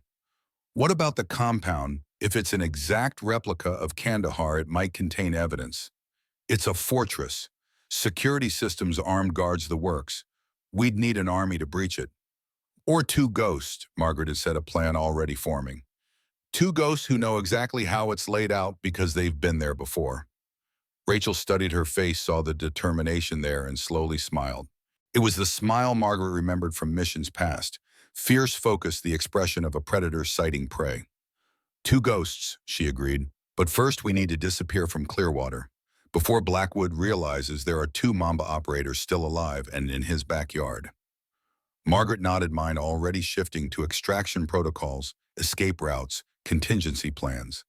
The skills coming back like muscle memory, like they'd never left. Pack your gear, she told Rachel. We move in 30 minutes. As Rachel gathered her few possessions, Margaret caught herself watching, still not quite believing her friend was alive. For 3 years, she'd carried the weight of those deaths, the guilt of being the only survivor. Now that burden was halved, shared with the one person who could truly understand. But new questions replaced the old. Could she trust Rachel completely? Was the trap set by Reeves real? Or was Rachel leading her into a different kind of ambush? And what would they find in Wyoming if they located Winters' handler? The answers would have to wait. For now, they needed to move. To become ghosts again, slipping away before Blackwood's net could close around them. Outside, the Montana night was cold and clear stars brilliant in the vast sky. Somewhere in the darkness, killers were preparing to hunt. But they didn't know that their prey had become predators. That the ghosts they sought to exorcise were gathering strength, forming an alliance that would bring long-delayed justice. 11 women had died in Kandahar. 11 sisters betrayed by the man who'd sent them to die. Their bodies were buried, their names redacted from official records, their sacrifice hidden behind classification and lies. But memory remained, and vengeance was coming. 2 ghosts would make sure of it. The Wyoming landscape unfolded beneath a steel-gray dawn, vast and unforgiving. Margaret drove while Rachel slept, head against the passenger window, breath fogging the glass in rhythmic patterns. They'd been on the road for 6 hours, having left Clearwater well before first light, taking back roads, and switching vehicles twice to break any surveillance. The old Ford pickup they now traveled in had been waiting at a prearranged location, one of Harrison's contingency plans established months ago when he'd first connected Margaret's past to Montana. The colonel's foresight continued to impress. More importantly, it confirmed his loyalty. A man setting a trap wouldn't have provided such meticulous escape routes. Margaret glanced at her sleeping companion, still processing the reality of Rachel's existence. For 3 years, she'd mourned 11 sisters. Now that number was 10. A small mercy, but one she clung to with fierce gratitude. Yet caution tempered her joy. Rachel had spent those same 3 years working for Blackwood, believing Margaret was the traitor. Had that belief truly been shattered by the evidence she claimed to have found? Or was this another layer of deception, a complex play to draw out whatever knowledge Margaret might possess about the Nightshade files. Trust had once been absolute between them. In the Mamba unit, they'd placed their lives in each other's hands without hesitation. But Kandahar had changed everything. 3 years of separation, of different paths, of secrets and lies. It created a chasm not easily bridged, even by their shared history. "You're thinking too loud," Rachel murmured, eyes still closed. "I can practically hear the gears turning." Margaret allowed a small smile. "Just navigating." "Liar." Rachel straightened, blinking away sleep. "You're trying to decide if you can trust me. Can I? If I wanted you dead, I wouldn't have warned you about Reeves' trap. Unless Blackwood wants me alive. Unless there's something he thinks I know that can't be extracted from a corpse." Rachel's eyes, still sharp despite her recent sleep, studied Margaret's profile. "You always were the paranoid one." "Not paranoid, cautious. And I was always the reckless one." Rachel stretched, wincing at stiff muscles. "Ironic that I'm the one telling you to be careful now." The highway stretched before them, empty in the early morning light. Another hour to Green River, to Eleanor Bishop. If she existed, if she was really Michael Winter's handler, if she had any knowledge of the Nightshade files. Too many ifs, too many variables. But it was the only lead they had. "Tell me about Blackwood," Margaret said. "About Sentinel, about what you've been doing for 3 years. Rachel was quiet for a moment, gathering thoughts, or perhaps constructing lies. "After Kandahar, after they pulled me from the rubble, I spent 2 months in a private medical facility. Broken leg, internal injuries, concussion. During recovery, Blackwood visited regularly, brought me files, evidence, recordings, all pointing to you as the leak that got our team killed." "What kind of evidence?" "Communications intercepts, bank transfers to accounts in your name, meeting logs with known Taliban assets, all expertly fabricated, I know now. But then," she shook her head, "I was broken, Melissa. Physically, mentally. 11 sisters dead. The only other survivor, allegedly a traitor. I wanted someone to blame." "So you believed him?" "I did. And when he offered me a position with Sentinel, a chance to continue the work our unit had been doing but in the private sector, I took it." "What kind of work?" Rachel's expression hardened. "The kind that doesn't officially exist. Extraction of high-value targets from denied areas. Asset elimination. Intelligence gathering in places where the U.S. government can't officially operate. Mercenary work. High-end mercenary work, with resources the Mamba unit could only dream about. Unlimited funding, cutting-edge equipment, political protection at the highest levels. And no oversight," Margaret added. "No accountability." That was the point. Blackwood built Sentinel to continue the operations he'd been running through the CIA black units, but without the constraints of government bureaucracy. "Including Nightshade," Rachel nodded. "Especially Nightshade. It was his crown jewel, his ultimate insurance policy. Documentation of operations so sensitive that exposure would bring down administrations, destabilize alliances, maybe even trigger wars. And that's what Winters stole, what he hid in Kandahar. Part of it. The original files contained everything. Names, dates, locations, bank accounts. A complete record of 20 years of unsanctioned operations. Winters took a portion when he defected enough to prove the program existed, so without revealing all its secrets. And why not take everything? Why leave anything behind? Because he wasn't a traitor, not in his own mind. He didn't want to damage national security or endanger field assets. He just wanted leverage against Blackwood, protection from a man who eliminated problems permanently. Margaret processed this, connecting dots, seeing the larger picture emerge. So when intelligence located Winters in Kandahar, Blackwood saw an opportunity to recover the stolen files and eliminate the Mamba unit in one operation. We'd been asking too many questions, getting too close to Nightshade through our regular missions. He decided we were a liability. But you survived, and so did I. Yes, his perfect plan failed. Twice. And now he's built a replica of the Kandahar building in Montana. Why? What's he looking for?"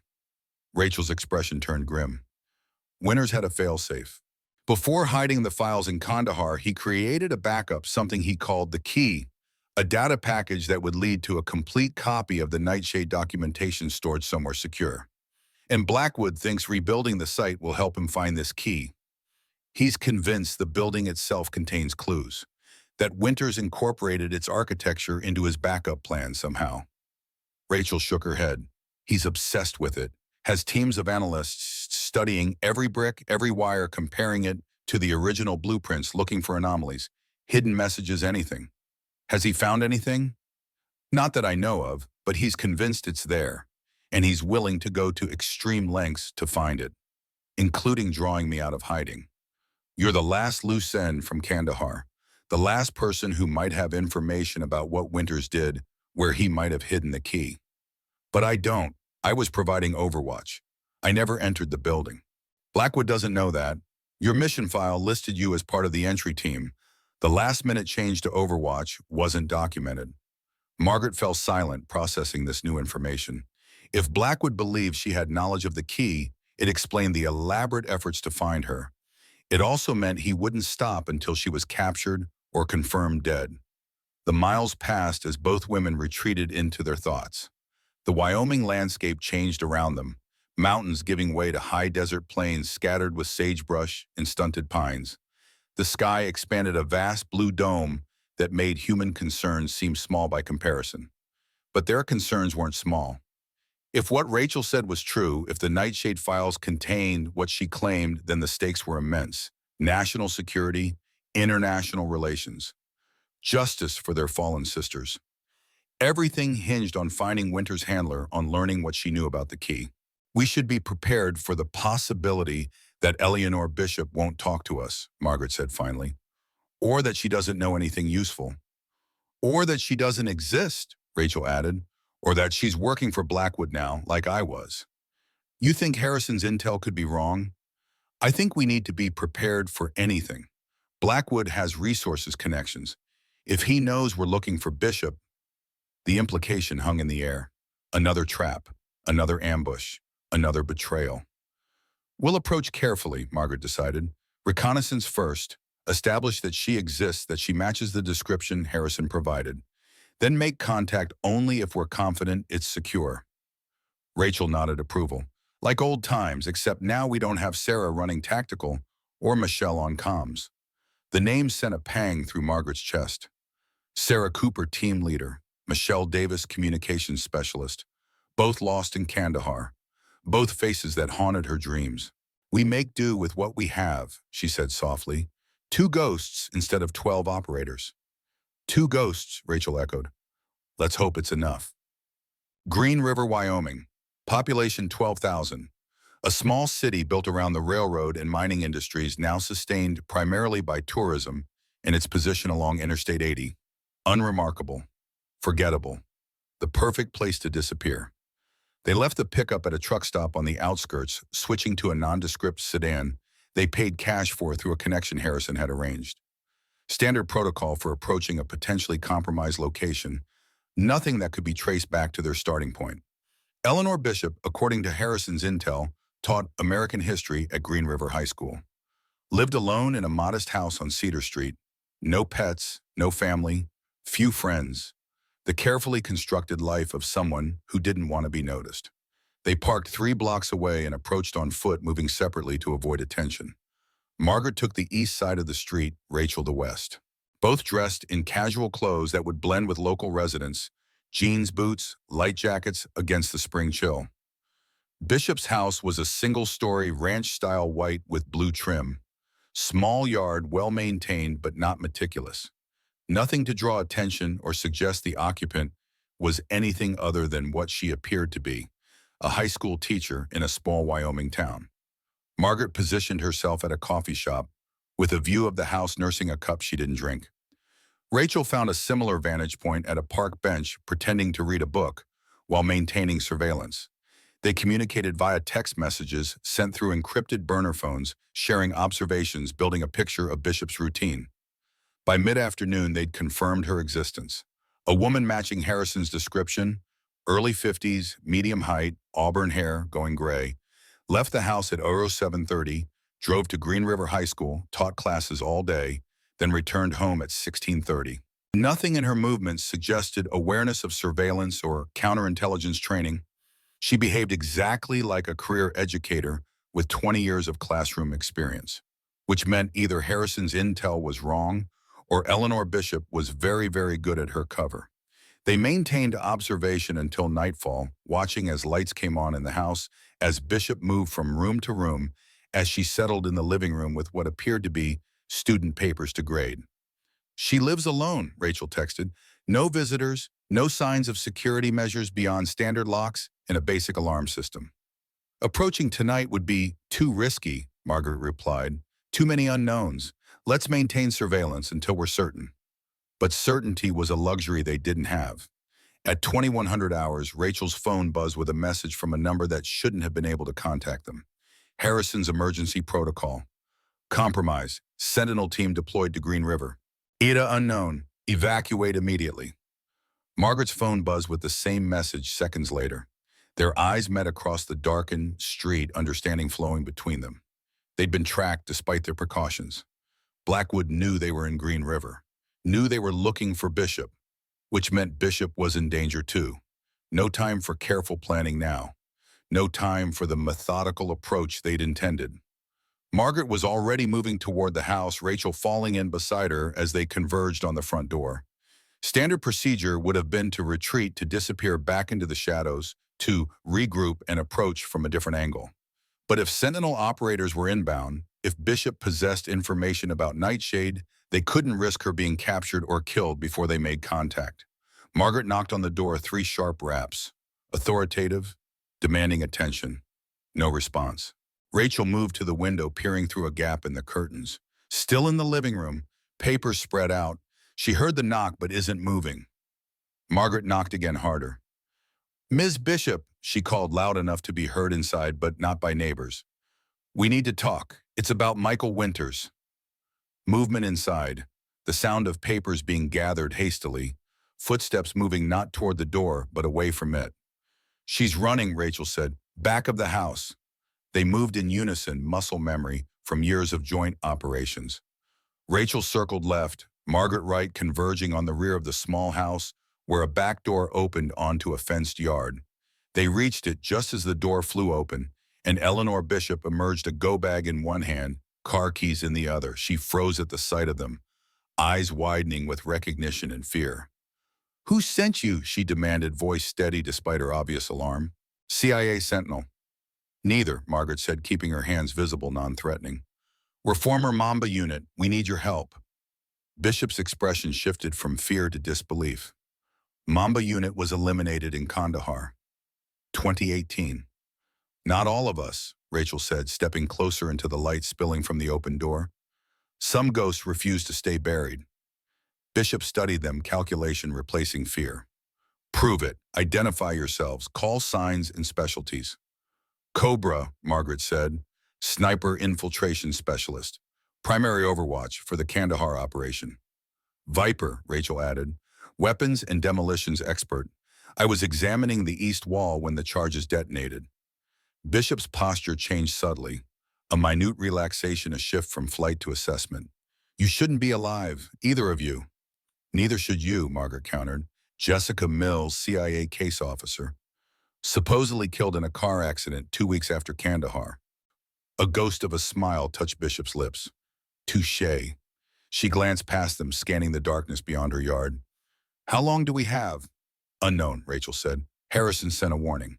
Sentinel team en route." "Harrison," Bishop repeated. "Frank Harrison. He's involved in this."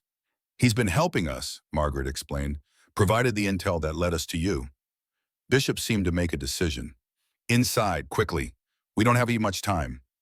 They followed her back into the house, through a kitchen with children's artwork magnetized to the refrigerator, a teacher's trophies, and into a living room where papers were scattered across a coffee table. Bishop went straight to a bookshelf, removed a false panel, and extracted a small safe. Her fingers moved quickly over the keypad. "I always knew this day might come," she said as the safe opened, "that someone would eventually connect Jessica Mills to Eleanor Bishop. I just didn't expect it to be 2 ghosts from the Mamba unit." She removed a thumb drive, closed the safe, and faced them. "This contains everything I know about Nightshade, about what really happened in Kandahar, about what Michael was trying to prevent." Margaret took the drive, tucked it securely into an inner pocket. "We need more than data. We need context. What is Nightshade exactly? What makes it so dangerous that Blackwood would kill 12 women to protect it? 11, Rachel corrected automatically. 12, Bishop said, her expression grim. Michael Winters didn't survive Kandahar either. He was in the building when it collapsed. The revelation hit like a physical blow. He was there inside, but intelligence said, intelligence was manipulated by Blackwood. Michael wasn't hiding in Kandahar. He was being held there by the same Taliban unit that ambushed your team. They'd captured him 2 weeks earlier while he was attempting to make contact with an asset who could help him expose Nightshade. So the mission was a trap from the beginning, Rachel said. We were never meant to extract Winters or recover files. No, Blackwood knew Michael was being held in that building, knew he'd hidden a portion of the Nightshade documentation there. The Mamba unit was sent in to ensure both were destroyed, the files and the man who stole them. Margaret's mind raced, reconstructing the mission in light of this new information. The explosives that brought down the building were placed by Blackwood's men disguised as a CIA support team. They were waiting for your unit to enter, then detonated the charges remotely. Bishop's face hardened with old anger. 12 women sent to die plus the one man who could have exposed the whole operation. But the Nightshade files survived, Rachel said. Blackwood is still looking for them, still afraid they'll be found. Because Michael was smarter than Blackwood gave him credit for. Bishop moved to a desk in the corner, unlocked a drawer, withdrew a faded photograph. He knew he might be captured or killed, knew the files in Kandahar might be destroyed, so he created a backup. A complete copy of everything hidden somewhere only he and one other person knew about. She handed them the photograph. 2 men in civilian clothes standing before a nondescript building. One was younger with intense eyes and the wary posture of someone accustomed to looking over his shoulder. The other was older, white-haired, with the sturdy build of a man who had spent his life in physical labor. Michael Winters, Bishop indicated the younger man, and Robert Callahan, his uncle, former Army Corps of Engineers retired to a small town in Idaho, the one person Michael trusted with his contingency plan. The key, Margaret said, remembering Rachel's words. Winters created a backup and a key to find it. Bishop nodded. The key is a set of coordinates encrypted within a specific sequence of numbers. Michael told me about it but never shared the actual location. Said it was safer if only he and his uncle knew. And Blackwood knows about this key. He knows it exists, doesn't know what form it takes or who might have it. That's why he rebuilt the Kandahar building in Montana. He's convinced Michael hid clues in the structure itself, encoded information that would lead to the backup files. Is he right? Rachel asked. Did Winters hide something in the building's design? Not in the way Blackwood thinks. Bishop took the photograph back, traced a finger over the building in the background. This is where Robert Callahan worked before retirement, a storage facility for the Corps of Engineers outside Boise, Idaho. Michael spent summers there as a teenager helping his uncle. He knew the place intimately, knew its security systems, its blind spots. Understanding dawned in Margaret's eyes. The Kandahar building wasn't random. Winters chose it specifically because its layout was similar to this facility in Idaho. Exactly. The east wall where Rachel was searching, it corresponds to a maintenance room in the Idaho facility, a room with access to an old Cold War-era bunker beneath the main structure, a perfect place to hide files too dangerous to be discovered. So the key is what coordinates to this facility. The key is the specific location within the bunker system. It's extensive, designed to shelter personnel in case of nuclear attack. Without precise directions, you could search for months and never find what Michael hid. Rachel looked troubled. If Blackwood captures Callahan, forces him to reveal the location, he won't. Bishop's voice was certain. Robert died 2 years ago. Heart attack. Took the exact location to his grave. Then the key is lost, Margaret said. Not necessarily. Bishop checked her watch, tension evident in the gesture. Michael created redundancy, told his uncle the location, yes, but also encoded it into something else. Something Blackwood would never think to look for. What? A crash from the front of the house interrupted before Bishop could answer. The distinctive sound of a tactical entry, door being breached, flashbang, grenade detonating. Sentinel, Rachel hissed, already moving toward the back door. They're here. Bishop grabbed Margaret's arm. Blue Ridge Cemetery, Boise, Robert Callahan's grave. The key is there. Find it before Blackwood does. Gunfire erupted from the front hallway. Margaret pulled Bishop toward the rear exit, but the older woman shook her head. I'll slow you down. I'll buy you time. Go. We're not leaving you, Margaret insisted. You have to. The thumb drive has everything you need to understand Nightshade to bring Blackwood down, but only if you survive to use it. Bishop pulled a small revolver from an ankle holster. This isn't my first rodeo, Cobra. Now go. Find the key. Finish what Michael started. Another explosion rocked the house. Rachel grabbed Margaret's arm, pulling her toward the exit. She's right. We have to move. Now. The last glimpse Margaret had of Eleanor Bishop was the woman positioning herself behind a heavy oak desk revolver, steady in her hands facing the hallway where Sentinel operators would appear at any moment. Then they were running through the backyard, scaling the fence, disappearing into the darkness beyond. The sound of gunfire followed them. A brief, intense exchange, then silence. They didn't stop to look back. Couldn't afford the luxury of concern for a woman they'd just met. Their only priority now was escape, was distance, was survival. They moved through Green River like the ghosts. They were avoiding main streets, using shadows and service alleys to make their way to the emergency extraction point Harrison had established. An old warehouse on the industrial edge of town where another vehicle waited, a heavy-duty Jeep with off-road capabilities and a full tank of gas. No words were necessary as they cleared the vehicle for tracking devices, confirmed its operational status, and prepared to depart. 3 years of separation hadn't diminished their ability to work together seamlessly, to communicate through gesture and shared understanding. Only when they were 10 miles outside Green River heading west on a secondary highway that paralleled I-80 did Rachel break the silence. You think she made it? Margaret didn't pretend to misunderstand. No, Sentinel doesn't leave witnesses. She knew that, chose to stay anyway. She was tired of running, tired of looking over her shoulder. Margaret's hands tightened on the steering wheel. 3 years is a long time to be a ghost. The implication hung between them, that they too had been ghosts for 3 years, that they too felt the weight of that existence. The constant vigilance, the isolation, the loss of identity that came with living a lie. Boise, Rachel said after a long silence. That's where we're headed to find Callahan's grave. It's our only lead to the key. Margaret checked the rearview mirror, a habitual sweep for pursuers. And we have the thumb drive. Whatever Bishop knew about Nightshade, it's there. Along with targets painted on our backs, Blackwood will assume we have the information. He'll throw everything he has at finding us. Let him try. 2 ghosts are harder to catch than 1. Rachel managed a grim smile. Always the optimist. Realist, Margaret corrected. We've evaded him for 3 years separately.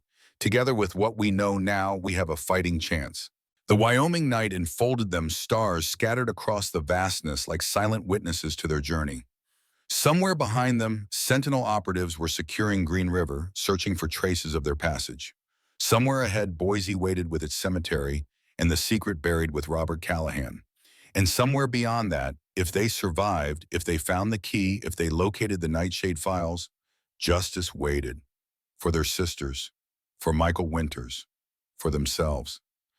It was enough to keep driving, enough to keep fighting, enough to remain ghosts a little longer. The server room hummed with the sound of cooling fans and data processing.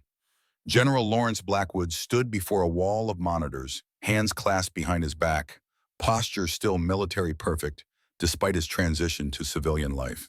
Each screen displayed different information: surveillance footage, personnel files, satellite imagery, data analytics, all focused on one objective: finding the 2 women who should have died in Kandahar 3 years ago. Confirmed, a technician said, looking up from his station. Bishop is down. No sign of Reynolds or Daniels at the residence. They escaped before our team secured the perimeter. Blackwood's expression didn't change. And Bishop's electronic devices. Retrieved, being analyzed now. Initial scan shows extensive encryption. Will take time to break. Time is a luxury we no longer have. Blackwood turned to a man standing in the shadows, lean, scarred, with the dead eyes of a career killer. Omar, your assessment. Omar Al-Fadil stepped forward, studying the surveillance footage from Green River. His right hand missing two fingers flexed unconsciously. "They will go to ground," he said, accent thick but words precise. "Change vehicles, avoid main roads. But they have a destination now, something Bishop told them." "Agreed. Options. Satellite surveillance of all routes heading west from Green River. They'll avoid I-80, but there are limited alternatives. And they'll need fuel eventually." "Make it happen." Blackwood turned to another subordinate. "What's the status on Harrison?" "Under surveillance, sir. Still at Eagle Rock Fob in Afghanistan. No unusual communications detected." "He's involved, has been from the beginning, feeding them information, providing resources." Blackwood's eyes narrowed. "Have our asset at the Pentagon expedite his recall. I want him stateside within 48 hours." "Yes, sir." "In the Montana facility, security doubled as ordered. Full tactical team on standby. If they attempt to access the structure, we'll be ready." Blackwood nodded, satisfied. "They won't go there, not yet. They're looking for the key first, which means—" He trailed off, mind racing ahead, calculating possibilities. "Sir," the technician prompted. "Idaho." Blackwood's voice was certain. "They're heading to Idaho. That's where Robert Callahan lived, where he died." "Callahan's connection to Winters was never established officially," the technician said cautiously. "It was suspected, but—" "Because I kept it that way," Blackwood snapped. "Official channels are compromised, have been for years. Why do you think Nightshade exists in the first place?" He turned back to the monitors. Focused surveillance on Boise, Callahan's last known residence, his workplace, his associates, and his burial site, Al-Fadil added quietly. "If I wished to hide something that would outlast me, I would consider a grave. Permanent, respected, rarely disturbed." Blackwood's eyes lit with understanding. "Blue Ridge Cemetery. That's where Callahan is buried." He turned to his communications officer. "Contact our Boise team. I want that cemetery under surveillance immediately. No one approaches Callahan's grave without being identified and tracked." "Yes, sir." "And prepare the Sentinel jet. I'm going to Boise personally." Blackwood's face hardened. "It's time to end this. 3 years is long enough for ghosts to haunt us." Al-Fadil studied his employer with clinical detachment. "These are not ordinary ghosts, General. These are women trained to be invisible, to kill without trace, to survive against impossible odds." "They're still human," Blackwood countered. "Still vulnerable. Still make mistakes." "As do we all," Al-Fadil murmured, flexing his maimed hand again. "That is why I still breathe and why Cobra still hunts." Blackwood ignored the implied criticism. "Your history with her makes you valuable, Omar. You've faced her and survived. You understand how she thinks, how she operates." "I understand that underestimating her is lethal." Al-Fadil's eyes moved to the surveillance footage, studying the last images captured of Margaret and Rachel fleeing Green River. "You have seen her file, read reports of her abilities. But you have not seen her work, have not felt the wind of her bullet passing so close it parts your hair before you hear the shot." "Poetic," Blackwood said dryly, "but ultimately irrelevant. No single operator, however skilled, can stand against Sentinel's resources." "It is not one operator now, it is two. Two ghosts who know your secrets, who have nothing left to lose." Al-Fadil shook his head. "This will not end as cleanly as you hope, General." "It will end how I determine it ends." Blackwood straightened his jacket, a businessman's suit cut to military precision. "I've spent 3 years building Sentinel, securing contracts, establishing political protection. I won't let two rogue operators threaten everything I've created, even if they have evidence of Nightshade, of what really happened in Kandahar. Especially then." Blackwood's voice dropped, became deadly serious. "Nightshade isn't just an operation, Omar. It's necessary. For national security. For global stability. What's contained in those files would destabilize alliances, destroy careers, maybe even trigger conflicts. The greater good demands they remain buried. And the women who died for this greater good. The Mamba unit, Michael Winters. Acceptable losses in a war most Americans don't even know is being fought." Blackwood checked his watch. "The jet will be ready in 30 minutes. I want full tactical gear loaded, a secure communications suite established on board, and real-time updates on all surveillance efforts." "Yes, sir." The subordinates moved to comply, leaving Blackwood alone with Alpha Deal. "You disapprove," Blackwood said when the others had gone. "I am a professional. I do not judge the missions I am paid to complete." Alpha Deal's expression remained neutral. "But I respect worthy adversaries, and I wonder if you truly understand what you are hunting." "Enlighten me." "You created the Mamba unit for deniable operations in denied areas, trained them to be shadows to leave no trace to accomplish the impossible. Then you tried to eliminate them when they became inconvenient." Alpha Deal's eyes met Blackwood's directly. "But you failed, and now two of those shadows are hunting you using everything you taught them." "Your point?" "My point, General, is that you created the perfect weapon, then gave it every reason to turn against you. That rarely ends well for the creator." Blackwood's laugh was cold dismissive. "Save the philosophical musings for your memoirs, Omar. I need your skills, not your insights."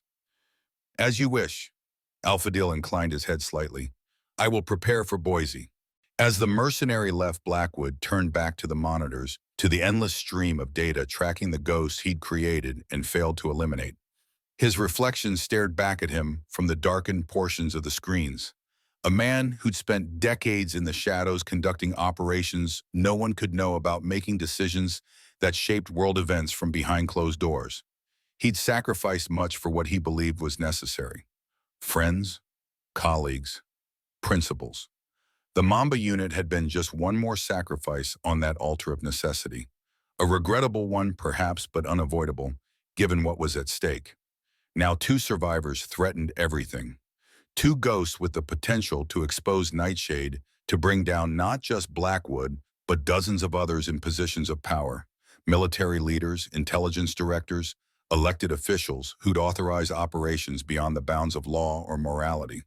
He couldn't allow it, wouldn't allow it, no matter the cost.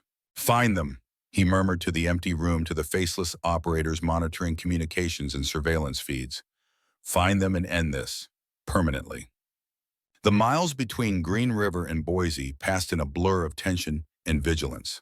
Margaret and Rachel alternated driving duties, taking secondary roads that added hours to their journey but decreased the likelihood of interception. They spoke little, conserving energy, processing the revelations from Bishop. The thumb drive remained secure, unexamined. Without a secure location and proper equipment, accessing its contents was too risky. Electronic breadcrumbs could be traced, signals intercepted. Better to wait until they reached Boise, until they found a safe house where they could properly analyze the information. Dawn was breaking as they crossed into Idaho, the landscape changing from Wyoming's high plains to more rugged terrain. They stopped only for fuel, using cash, avoiding security cameras never lingering long enough to be memorable. By mid-morning, they'd reached the outskirts of Boise. The city spread before them, nestled against the foothills of the Boise Mountains, the Boise River winding through its heart. A small metropolis of approximately 230,000, large enough to disappear into, but small enough to navigate efficiently. "We need a secure location," Rachel said, studying a map on her phone. "Somewhere to rest, regroup, examine Bishop's data." "And we need to locate Blue Ridge Cemetery," Margaret added. "Find Callahan's grave before Blackwood's people do." "Assuming they haven't already, we have to consider the possibility that Bishop was compromised before we arrived, that Blackwood knows exactly what we're looking for." It was a sobering thought. If Sentinel was already watching the cemetery approaching, it would be walking into another trap. "First things first," Margaret decided. "Secure location, equipment, then reconnaissance of the cemetery before we make any move toward Callahan's grave." They found what they needed in a modestly priced extended-stay hotel on the city's eastern edge. Anonymous. Cash only for a week's stay. A corner unit with clear sight lines to the parking lot and rear exit. The kind of place that didn't ask questions as long as bills were paid and noise was minimal. While Rachel secured the room, sweeping for surveillance devices and establishing basic security measures, Margaret used one of their burner phones to contact Harrison via encrypted text. "Green River compromised. Bishop down. Location Boise. Needs secure equipment, drop, and cemetery surveillance." The response came minutes later. "Equipment storage locker 247 Boise. Central storage, 1500 West Main. Key under south edge of dumpster. Cemetery satellite images uploading to secure server. Access code to follow." Margaret smiled grimly.